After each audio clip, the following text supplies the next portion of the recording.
Yay Networks. Welcome to the Great Girlfriends podcast, where we discuss life, love, laughter, and everything in between. I'm your host, Sybil, and I can't wait for you to hear all of the Great Girlfriend magic on today's show. So without further ado, grab something great to drink, grab your pen and your paper, and get ready for this week's episode. Enjoy! Happy Wednesday! I can sing that over and over and over again. I think I've said that about 400 times in my lifetime, Minda. Like, I have said that for week after week after week. But happy Wednesday, great girlfriends. I feel like you're just coming into like a sisterhood conversation, because my guest today is not like, she's a guest to you, but well, maybe not, because they know you. Because they already know who you are, because everybody's reading your books. So you're not really a guest you're not even a guest. You're just a great girlfriend that happened to swing by, dripped, by the way. Fully dripped, glossed, glammed, like dripped in every way. And I thought it would be so important to have you on. So I want to welcome to this is your first time. No, this is not your first time on the podcast. It's my second time, but it's been probably about 4 years. It's been too long. Yeah. I don't even know how to welcome you, Minda, but welcome Minda Harts to the Great Girlfriend Show again. Hey, thank you for having me again. And I mean, I'm just glad you invited me so that I could see your Girl, face. Okay. I know, because we have been the most pathetic LA let's get together. Actually, we've done the LA thing. That's what people say in LA. Everybody says let's get together, and it never happens. Yeah. It never happens. But I was like, I'm a baiter. I'm going to get her on this podcast, and I'm going to see her face, and she's going to say yes, and I'm going to get her in here. So I get to see my boo's face. Oh my gosh. Yes. So just background, I met Minda in 2017 at Prudential at the Great Girlfriends Conference. That was my first time meeting you, I think. Yeah, I think so. I think so. You were at the conference, and we had one conversation that like spiraled into many more conversations / meetups / connection moments / I just feel so many things that happened fast where I was like, Minda is my kind of girl, my kind of girl, my kind of woman. I just love and respect and admire you as a thought leader.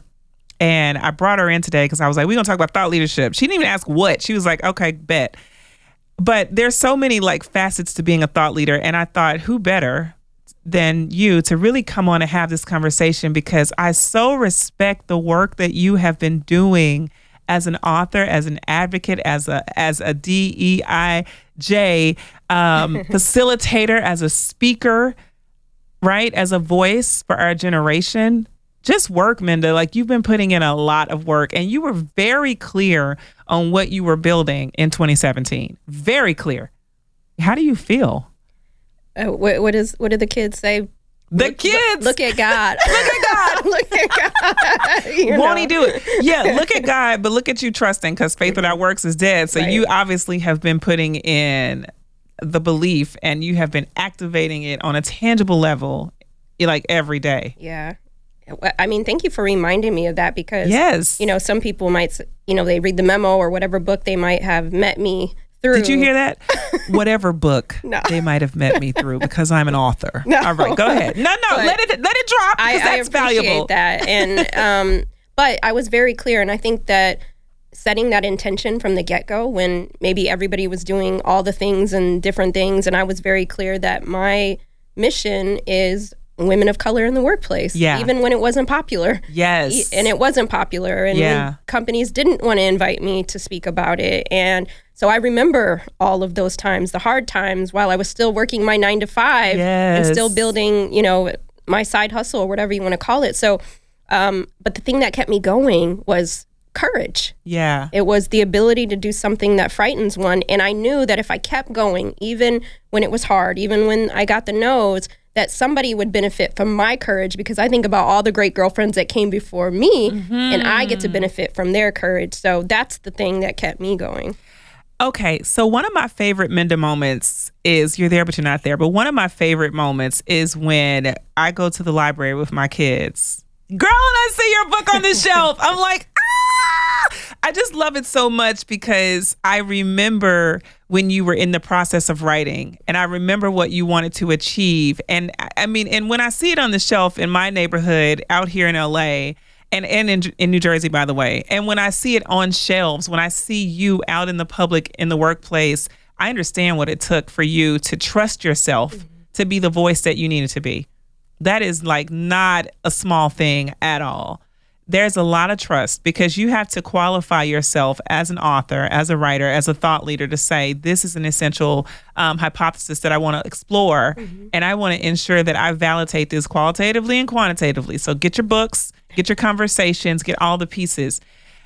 What is it like for you? Like, how do you tell yourself that you're good enough to do that? That's a good question because I think a lot of us, even if we know we're good, that self-talk. Yep. Right? We have a choice. It could be positive or negative. And the one thing that always kind of rang in my head was this quote by Audre Lorde. She said, beware of feeling you're not good enough to deserve it. So the moments that I felt like I wasn't, I reminded myself, Minda, you deserve humanity, dignity, equity, respect in every space you walk into. Yes. So own that. Put some respect on your own name, right? And that is what I constantly, even to this day, even when people... We'll probably get into it, but somebody questioned if I could do something else recently. And I was just like, you know what? Yes, I can. And because you don't see the vision, we're not doing this together. Hello. Okay. Right. You just disqualified yourself. Yes, exactly. So when we know who we are in Christ and whomever you might believe in, when we know, we have to keep knowing, even on those days when we're not sure, because that's the part of faith, right? Yeah. We have enough faith that he's going to do the job, even if I don't. Yes. Oh my God, that was good. We have enough faith that he's going to do the job even if I can't, because my belief is there, or even if I don't, because my belief is there. And that possibility surrounds me when I don't even have enough in me to push forward. That gives you the strength to push forward. That is really good.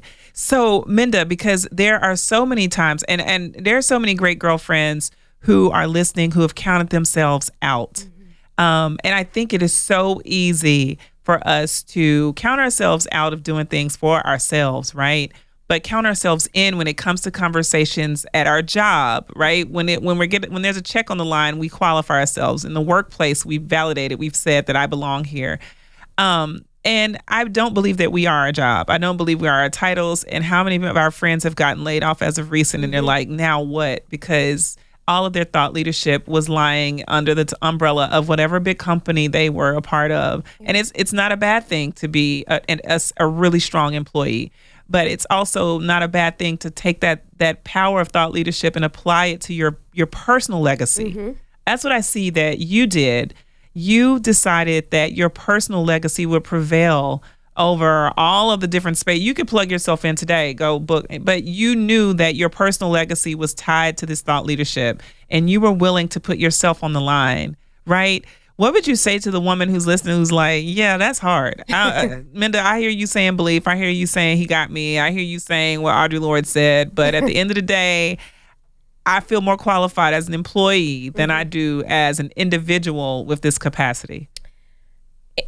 And it's yes and, right? It's yes and. And come real close to the speaker, however you're listening to this. You know, I got something just for you. But it's part of it is reminding yourself that you're the asset, right? You are the CEO of me, right? Even if you work at a company, you are the brand, right? Never forget that, right? And so that's part of it. And again, it goes back to that self-talk. The moment that I write about it in the memo, you can have an empire state of mind or an enemy state of mind, right?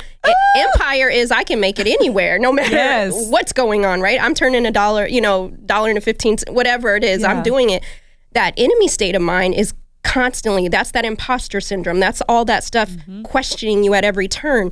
You got here for a reason. They hired you for a reason. There's no grateful to be here on the job description. Come on. This is okay. So we have to remind ourselves who we are, right? Again, I said, put some respect on your own name. Yes. We need to do that. Even if our manager doesn't do it, even if our allies don't do it, even if your best friends don't do it, right? Like we get to do that. And you take that thought leadership in every space you enter. And like you said, you might be an entrepreneur or an entrepreneur, but regardless, you are the brand and you are building your career because you are the CEO of any space you're in. And so what is it that you want? Get really clear because again, my grandmother used to say, closed mouths don't get fed. And part of it is our self-advocacy. And the moment we stop advocating for ourselves and articulating our value and quantifying our worth, then we do count ourselves out, right? Last thing I'll say, Sybil, is when I started on this journey, people would say, why are you doing this? Why are you talking about women of color? Why don't you just talk about women, blah, blah, blah, blah, blah. I even had one investor say, I'll buy your company if you stop talking about women of color. What? Yes. And so I was like, I'm not on that time. So I'm going to keep doing what I'm doing. And I believed in me, even when there were 5 major publishers, 4 said no to the memo, right? Now I'm negotiating my 4th book, Sybil, and one of the ones that said no to the memo is my highest bidder. Okay. For this next book. Okay. So how about that? Because you're the asset. I am the asset, right? Yes. Regardless of, they didn't see I was the asset 5 years ago, but I was still that girl. Hello, Minda. Yes. Oh my gosh. She's like, but I was still that girl. Minda, how valuable is that? Jesus, you just lit a fire in my whole being. I just want you to know that this is like bam, boom. How did you know that what you were doing was building an enterprise and a business? How did you know that? Because I remember when you were working your 9 to 5, and we was meeting on your lunch breaks and stuff. And I just love meeting with you. I do. I'm like, we have so much fun, and and it's always so smart. And it's always like, all right, here go 3 steps for you. Here goes 3 steps for me. Let's go. But how did you know that it was time, that you were building a business and that it was time to treat it like a business? Yeah. You know, when we say, oh, someone's being unserious, for a long time, I was being unserious, right? Like I was building this thing, but I was building it in fear. When people would say, oh, you're doing that little thing, I would kind of look at it as I was doing that little thing, right? In the moment that I stopped seeing it as doing that little thing, that I'm doing real work that's impacting real people's lives, then I started to treat it like a business. I started to treat it like my baby. I started to treat it like my precious possession, right? Again, no one else might see it that way, but I get to view it that way. I get to speak life into it. And it took me almost 5 years to save and keep working my day job to be my investor inside of my company. And once I realized that, oh, you know what? I'm my investor. You know, at first I was looking around like, why can't I get, funding here and there? And then I'm like, wait a second, you can be your own investor. And once I started to redefine what success looked like for me, then I was able to treat it like a real business. And eventually I was able to leave. And, I'm thankful because we need people on the inside and the outside.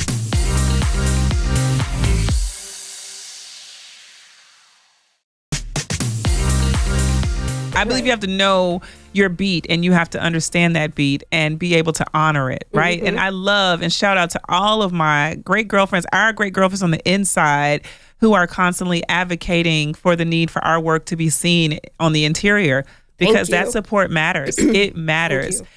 So back to thought leadership, because you saying you are the asset help someone to reconsider, like, even as they're looking at job descriptions or why they're entering their companies. You were chosen because you're an asset. You are the asset. They are looking at you because they want your thought leadership. If you're not working in, if you're not, doing a physical job, you're not working in the FedEx hub, you're not working on the garbage, even then they need your thought leadership. They need your strategies around how to best execute. But if you are, most of the listeners, I would say, are working inside of a company or corporation, your thought leadership is why they brought you in. So now, how do we evaluate that? How do we, Minda, make sure that that is represented at its highest level when we're in the workplace, and then when we go into spaces that are adjacent to our workplace, like LinkedIn, where we get to also expand our voice and extend the reach of our conversation? How do we make it so valuable and sticky that it is respected in the way that we need it to be? I love that question so much, because part of it first is reminding ourselves that we have a voice. Because how many of us will tell ourselves that we don't have a voice? I'm just going to keep it quiet. I'm just happy to be here, all the things, right? And then once I realized, because I used to tell myself the same thing, I was definitely the person sitting in the back of the meeting. I don't want to be, even though I had all these ideas, but I was really an introvert, and I still am to some degree. And girl, to like an ounce of the introvert that I knew in 2017, like an ounce. Okay, go ahead. But I realized that part of the equity, when we talk about equity in the workplace, the one thing that we have that no one can take away from you is your voice, is your thoughts, right? And so when we don't use them, when we don't activate them, then we're allowing somebody to stifle our genius, stifle our passion, stifle our voices. And I went through so much of my career not saying the thing that needed to be said, right? Or giving insight for something I knew I had been working on, right? And so even if you work a 9 to 5 at somebody else's table, you could still use your thought leadership if you're in marketing, right? What are some of the trends that you're seeing in your industry? Share them on LinkedIn, right? What are some favorite articles, and extract like 2 to 3 tips that you really want to hone in on, and you engage your followers on LinkedIn to say, what are you seeing in this way? And so you still get to keep your job, right? You just get to be a voice. And it's funny because a friend of mine, shout out, I don't know if you know him, Sybil, but Stephen A. Hart. I don't know if you know. I know of him. Yeah, he's been your friend for a long time. Yeah, he's a brother from another mother. And I wasn't on LinkedIn when we're talking about thought leadership. And he said, Minda, you should be on LinkedIn. You should be posting, because I was mostly playing on Twitter. And once I went over to LinkedIn and started to use the thought leadership that I was just tweeting or just things that popped up, a year later, I became the top voice on LinkedIn. Even when I thought that the space was... Yeah, it was saturated. Yeah, everybody's there. What other article? How many more times can I post a Harvard Business Review article? Didn't somebody else just do that? But when I was consistent, when I was authentic to my voice and the things that I was doing, then literally a year later, I became the top voice for equity in the workplace by LinkedIn. Okay, so let me tell you. Now is the time. You have thoughts, and you are a leader. Yeah, activated. Yes, right. Now is the time. Yeah, and it's so interesting because I have to agree with you. That idea that it's already been said, or we're waiting on other people to say it because they're more vocal. I love how you honor the fact that you are an introvert. But that doesn't take your voice away. No. And it doesn't take the power for you to choose the platforms where you amplify your voice more. Right. Because I'm so sure that so many people did not know the fire on the inside of you until they start following Twitter. Like, whoa, Minda is fiery. She got fire. She has a whole fire, but you were selective at when you chose to say the things you said. Right. And now, like, you're in a space where I think it's so important for people to understand that, because so many people are waiting on the people who have the bigger voices to say something. Go say this on the podcast, Sybil. You should say this. I should say it. You care more about that than me. You should say that. Yes. That's your thought. You're the leader. You say that. Like, I'm saying the things that matter to me, that I'm passionate about. Every voice is needed. Every single one. And I think that is a very present and essential reminder for every single woman out there. Even if it's been said, right? So many women before me have talked about the things that we're talking about today. The lens, the relevance, the timing, the perspective today is so fresh and essential, right? Yep. The branding of it all, everything, the way that the nuances of who we are, like your DNA is tied to your thought leadership. Yes. So the way that you were born to say the things that you say is essential to the thought that you're putting out there, that perspective.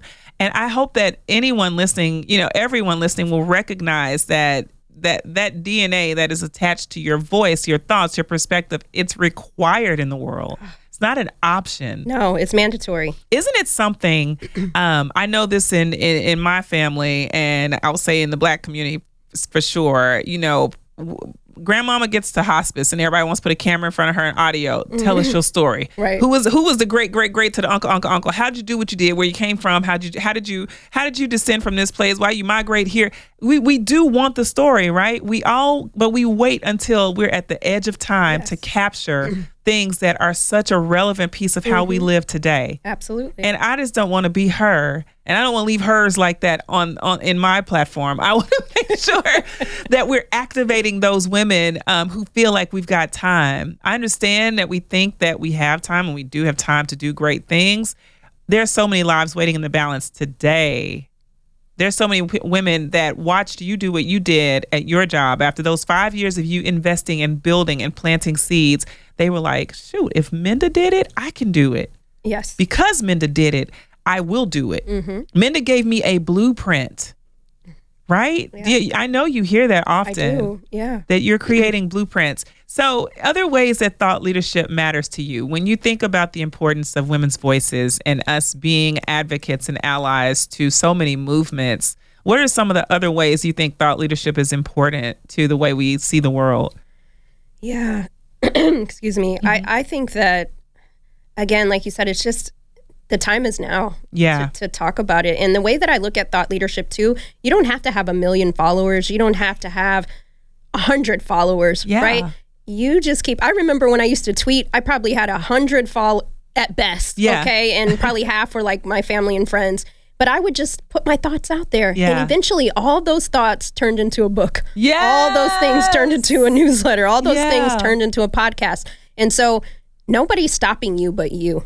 Oh my goodness. Nobody is stopping you but you. Now we have so many resources at our fingertips to be able to do the thing, right? And the other part of it, when you think about, who's going to hear me? Who wants to listen to me? I'm not an expert. When I became a workplace consultant, had some other Black lady probably had 10 times more experience than me, right? But my perspective, my point of view is important too. Yes. Your point of view is important, and your voice is tied to someone else's freedom. Oh my God. And that is why your thought leadership matters. Yeah. I didn't realize, Sybil, how my story was her story. Mm-hmm. And I often think, what if I wouldn't have told it? Yeah. What if I wouldn't have said it? Doesn't mean that someone else wouldn't have done it or wrote the book or anything, but I realized that it wasn't just about me. Yeah. So when we think about thought leadership, it's not to like be on the magazine covers. It's not to get the accolades or awards, but it's for the ecosystem. Yeah. Oh my God, the ecosystem. Speaking of that, because that is so important. And I do feel like that's where the wires get crossed and the cords get broken and the bridges are broken when, so many people are doing their part in the ecosystem. And then you got people who are sitting back going, well, they did it. They're doing it. So it's already being done. I think about, in the Great Girlfriend community, I will often hear people say, oh my gosh, I love the way in New York you guys really move and shake, right? And that used to be the narrative. And I will say we did a great job of creating, come on. We were like superheroes and empowerment. Honestly, I felt like, boy, we really get this thing out here on the East Coast. And we're really starting to define what we want sisterhood and empowerment and support to look like. And it was just like a whole, woo, it was good.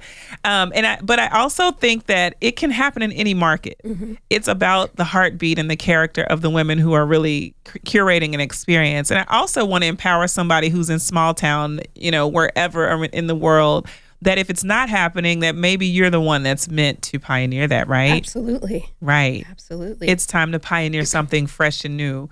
I want to know about a time, Minda, where you were feeling so qualified, right? Mm-hmm. You were feeling so qualified. You knew this thing was yours. You may have been pitching something, as a thought leader, you've written the books. You're the speaker. You're an authority. An authority in the space. But you got to know that just was like, wait. No, wait. I wasn't supposed to get a no right here. I'm supposed to get a yes right here. Have you ever had a time like that, or share a time where that happened to you and how you responded? Yeah, it felt like a sucker punch. You're like, Jesus, you knocked the wind out of me with that one. Yeah. When you just, because you hit it on the head, when you just know it's yours. Yeah, it's yours. Like, nobody could tell you anything different. And it was actually a couple years ago. It was like during the height of the pandemic, a lot of brands were shifting to online shows and this sort of thing. And it was a workplace website. I won't say their name, but a workplace website. And they had reached out to me and said, hey, we're looking for people just like you in the space who talk about these things to host this new show that we're doing. And I interviewed Sybil for this for like 4 weeks, right? And I'm just like, what I thought, killing it. We're having these great conversations. Yeah. They're like, okay, in a week, we'll make a decision. Yeah. I get that call back in a week. I just thought, they're like, actually, we've gone with somebody else. And how you going with somebody else and it's mine? Yeah. Who else is going to talk about this thing like me? This is mine. And it hurt. And I'm just like, wow, like, and that's it. And they're like, well, we'll stay in touch. It's been like 3 years. I've not heard from them again. But what I did, I needed to dust myself off and try again, right? It didn't stop me. One no didn't stop me. And I had to remind myself that my worth is not tied to anybody's answers. That's right. To me. That's right. And so I still am that girl regardless of that. Yes. But I had to give myself the pep talk. But what I leaned into is what's for me won't miss me.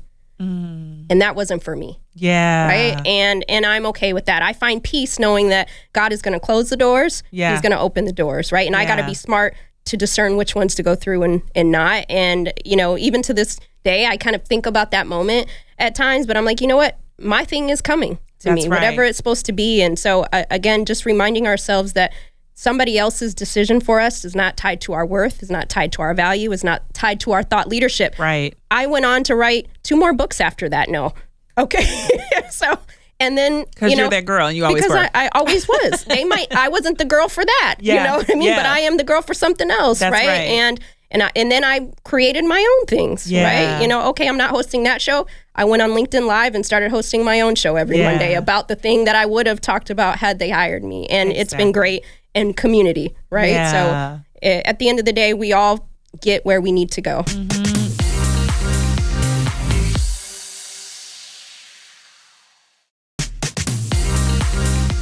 How will you know, or how do you measure the success of the work you do today?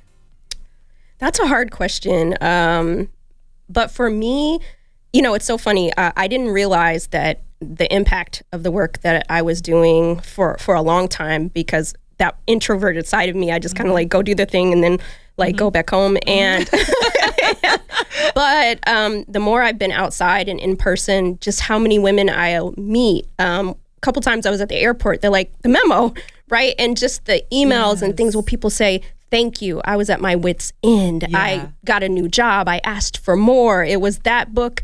I had somebody cash at me randomly the other day and say, the memo changed my life, Wow. And you don't realize, again, my voice was tied to many else's freedom, right? Yeah. The same way that we read the Toni Morrisons and we read the Audre Lordes and you insert the name. My freedom was found by reading their work, right? And so I feel that impact. And I know when we hear those words, again, I only ever wanted to start this work to remind people that they've been that girl, right? Because we've been in these workplaces and we don't get the promotion, we get looked over, we don't look like the obvious winner. And I wanted to remind them that you belong in every room you enter, but not every room deserves to have you. And once you understand that,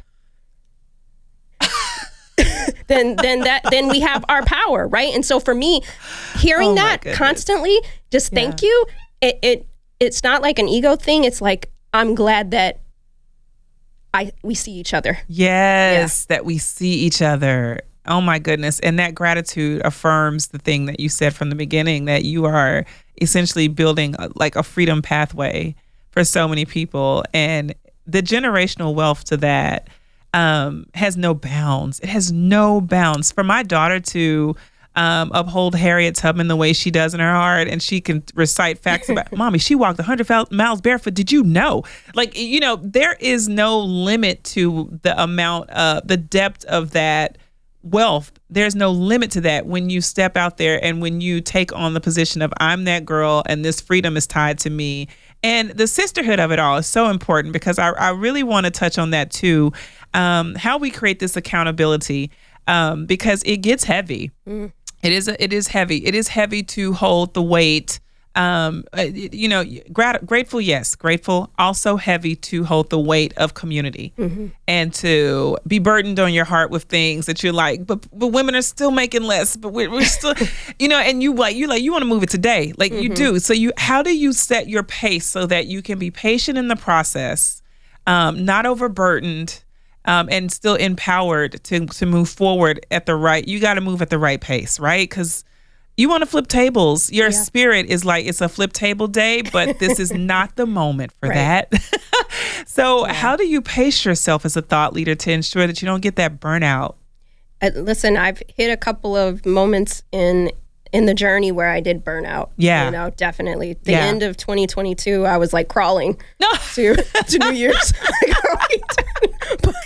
But part of it, again, is realizing that it is community, right? Yeah. And leaning upon our girlfriends, leaning on our squad, and realizing that there's other people that can also help you do this work. Yeah. Minda, and I love that for all of us. And the more empowered that each of us are in our own spaces, we get to be our own advocates. We get to be an advocate for other people. But for me, it really is no longer worried about what I'm able to do or is it sustainable, but am I bringing my healthiest self to every space I enter? And if I'm tired, if I'm overwhelmed, then that's not my healthiest self. Right. And no one's going to get the best of me. So I'm constantly reminding myself that this is a marathon, right? I used to be a sprinter. I don't have to get to the 50 meters tonight, right now. Okay. But knowing that let's pace ourselves, because I love the pace of this work in terms of before 2020,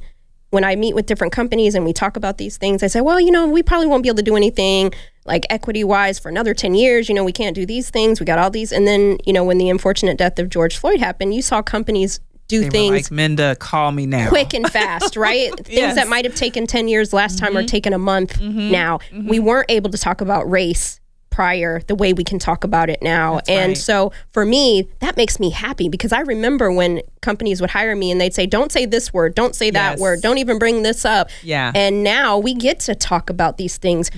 How can I bring my full self to work if I can't talk about being a Black woman? That's an oxymoron, right? Or however, if you're disabled, if you're over 50, whatever it might be. And so for me, think about the conversations that we get to have out loud now. And so that shows I was part of that. You are part of that, right? And so for me, that is the litmus test for our progress. And if we could do that in the last 3 years, what could we do in 3 more? Yeah. It's so interesting. I was having a conversation with a woman who's like a godmother to me. Her name is Coach Shirley McCray, and she is the first woman to coach football in the United States of America. She coached high school football in Memphis, Tennessee, and a movie was written, an adaptation of her life, and Goldie Hawn played her as a white woman. Oh.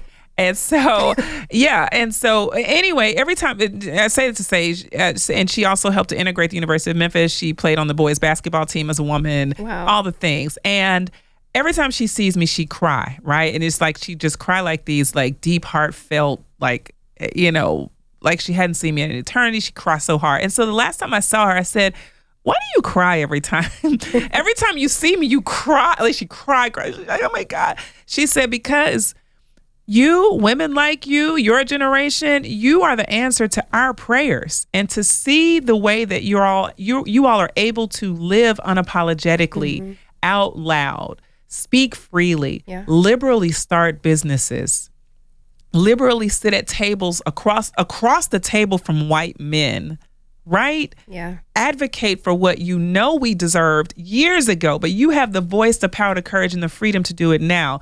You're the answer to my prayer. So to be alive and to see the answer to my prayer living in front of me, she said, it just makes me cry because we did what we did so you can do. Literally, they crossed so we could walk. We did what we did so you could do what you do. And to see you all do it, with so much, she said, with what it looks like so much ease, she said, it just means the world, right? And she caught me on a day where I was like, I needed that. I was crawling, right? Yeah. I was in end of 2022. I was like dragging one weak leg, like, am I going to make it?